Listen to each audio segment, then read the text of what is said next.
Okay so good morning grade +1।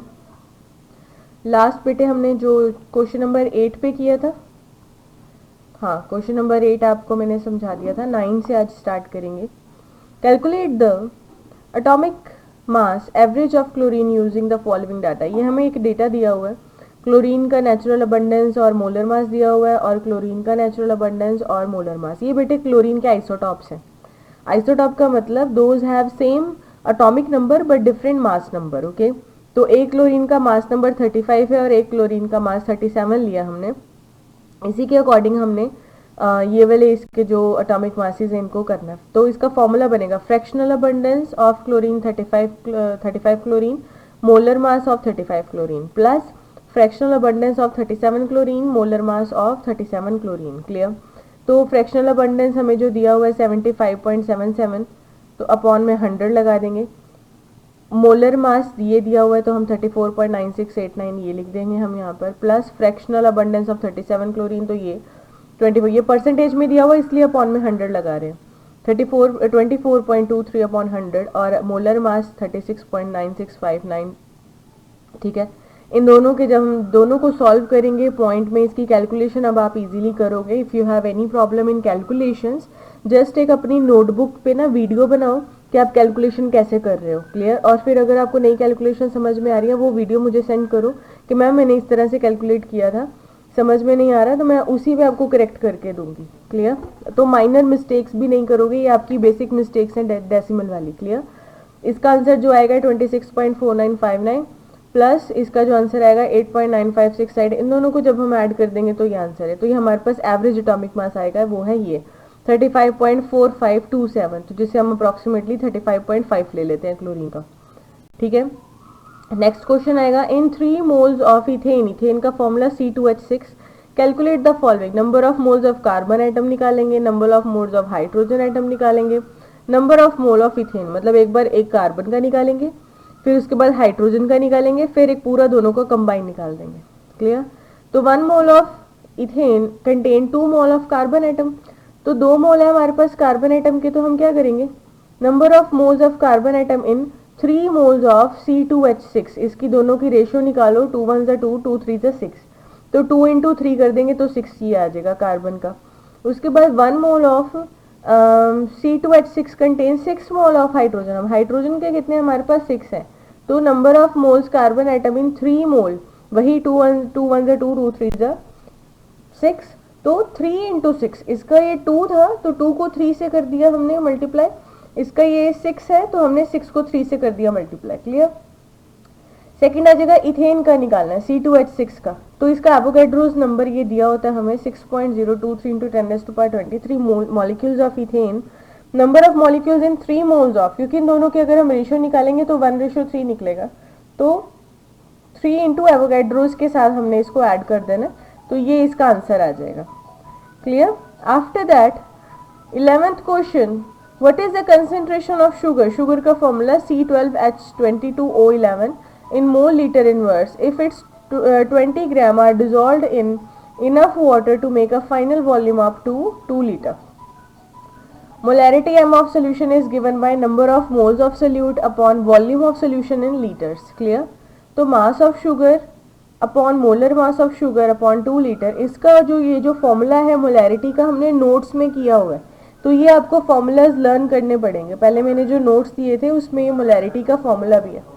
Number of moles of solute upon volume of solution in litres, mass of solution upon molar mass of sugar upon 2 litre, तो 20 ग्राम जो कि हमें given है, upon में इसका molar mass निकालेंगे sugar का, जैसे C12 है ना, 12 मल्टीप्लाई बाय 12 के साथ कार्बन का एटॉमिक मास ऐड कर देंगे, प्लस हाइड्रोजन का एटॉमिक मास 1 मल्टीप्लाई बाय 22, जैसे आपने मॉलिक्यूलर फॉर्मूला निकाले हैं ना, मॉलिक्यूलर मास निकाला हमने, वैसे ही इसके एटम और एटॉमिक मास को मल्टीप्लाई कर देंगे, एटम चेंज होगा, 11 मल्टीप्लाई बाय 16, ऑक्सीजन का मास है 16 अपॉन में 2 लीटर, तो 20 gram upon 342 grams upon 2 litre, इन दोनों को इन सबको सॉल्व करेंगे तो हमारे पास ये आ जाएगा answer. Clear? So molar concentration of sugar 0.02925 mole litre inverse. So now 12th question, if the density of methanol is 0.793 kilogram liter inverse, what is its volume needed for making 2.5 liter of its 0.25 mole solution? Clear? The molar mass of methanol CH3OH 1 into 12, इसका molar mass निकालेंगे सबसे पहले। तो 1 carbon का atomic mass plus 4 हमने इसलिए लिख लिया क्योंकि एक 3 हाइड्रोजन इधर है और एक हाइड्रोजन इधर है, टोटल 4 हो गए, तो इकट्ठा कर दिया 4 into 4 into 1 plus 1 multiply by 16, तो 16 हो गया ऑक्सीजन का, तो एक ही मॉलिक्यूल है तो 1 के साथ मल्टीप्लाई करेंगे, इन सब का मोलर मास आ जाएगा 32 ग्राम। तो ये मोल इनवर्स में था, हमने किलोग्राम में निकालना है तो इसको हम 1000 से डिवाइड कर देंगे तो 0.032 आ जाएगा। क्लियर? तो मोलैरिटी ऑफ मिथेनॉल सोल्यूशन, ये जो हमें गिवन है वो, और नीचे इसका मोलर मास, इन दोनों को जब हम सॉल्व करेंगे तो 24.75 मोल लीटर इनवर्स आ जाएगा। Since density is mass per unit volume, इसका ये इक्वेशन अप्लाई करेंगे, m1 v1 is equal to m2 v2। Given solution हमारे पास दिया हुआ है 24.78, ये जो हमने अभी निकाला था, v1 is equal to 2.5 litre, ये भी हमें दिया ऊपर गिवन है 2.5 लीटर, इसका जो मास है 2.5 लीटर और 0.25 मोल इनवर्स। क्लियर? ये डालेंगे हम v2, इसकी वॉल्यूम भी हमें गिवन है ये वाली। तो आफ्टर दैट v1 की वैल्यू निकल जाएगी, ये जो 24.78 है ना, ये इसके नीचे अपॉन में आ जाएगा, तो v1 की वैल्यू निकाल लेंगे 0.025 2 litre, so 25.22 millilitre. Is that clear? Next question 13. Pressure is determined as force per unit area of the surface. The SI unit of pressure Pascal is shown below. 1 Pascal is equal to 1 Newton meter square inverse. So if mass of air at sea level is 1034 gram centimeter inverse square, calculate the pressure in Pascal. Pascal में निकालनी है हमें ये। तो pressure का सबसे पहले formula लगाएंगे, फोर्स अपॉन एरिया। फोर्स हमें दी हुई है उन्होंने 1034 ग्राम्स इंटू 9.8। 9.8 बेटे फोर्स का फॉर्मूला होता है ना मास इंटू एसिलरेशन, तो मास उन्होंने ये हमें दिया हुआ है, एसिलरेशन हमने ग्रेविटी वाला लगाना है, ये 10th वाला काम है। ठीक है, तो ग्रेविटी वाला इसमें हम 9.8 लगा देंगे, और एरिया हमें सेंटीमीटर स्क्वायर में तो दिया ही हुआ है, इन्होंने ये दिया हुआ है। क्लियर? तो इनको हमने सॉल्व कर लेना, केजी था, केजी में कन्वर्ट करना है 1 kg upon 1000 kilogram, sorry 1000 gram multiply by 100 का स्क्वायर 1 मीटर। ये किलोग्राम को सॉल्व कर दिया, ये सेंटीमीटर को मीटर में बना दिया हमने यहाँ पे। ठीक है, इन सबको जब हम सॉल्व करेंगे तो हमारे पास 1 newton is equal to 1 kg में आ जाएगा ये। Is that clear? तो उसके बाद 1 pascal is equal to 1 newton metre square, तो 1 किलोग्राम न्यूटन मीटर का हमने ये फॉर्मूला, ये यूनिट चेंज की है, कैलकुलेट नहीं किया, सिर्फ खाली यूनिट चेंज की है। Metre square inverse second square inverse, 1 pascal is equal to 1 kilogram metre inverse second inverse. Pressure ये फॉर्मूला आ जाएगा इसका, ये 1.01332 इंटू 10⁵ पास्कल, ये जो ऊपर हमने ये निकाला है ना 10⁵ इन्हीं को सॉल्व करना है हमने। क्लियर? उसके बाद ये है what is SI unit of mass, how is it defined, ये तो आपको लर्न ही करना है। SI unit of mass is kilogram, so 1 kilogram is defined as the mass equal to the mass of international prototype of kilogram. Clear? तो ये prefix है, ये आपको लर्न करने पड़ेंगे। माइक्रो के लिए 10⁻⁻⁶, डेका के लिए 10, मेगा के लिए 10⁻⁶, गीगा के लिए 10⁻⁹, फेम्टो के लिए 10⁻⁻15। Clear?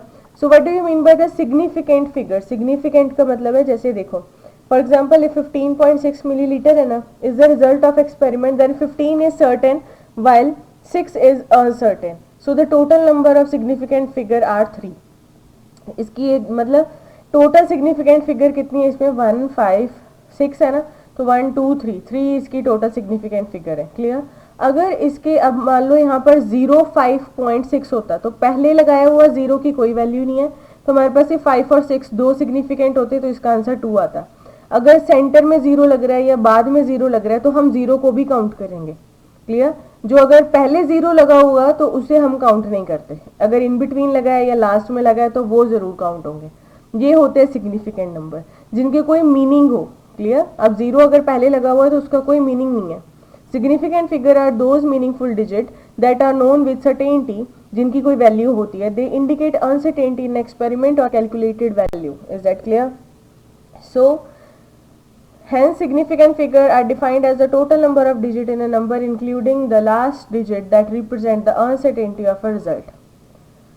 17th question, a sample of drinking water was found to be severely contaminated with a chloroform. Chloroform का फॉर्मूला होता है ये CH3Cl3, supposed to be a carcinogenic in nature. The level of contamination was 15 ppm, मतलब parts per million.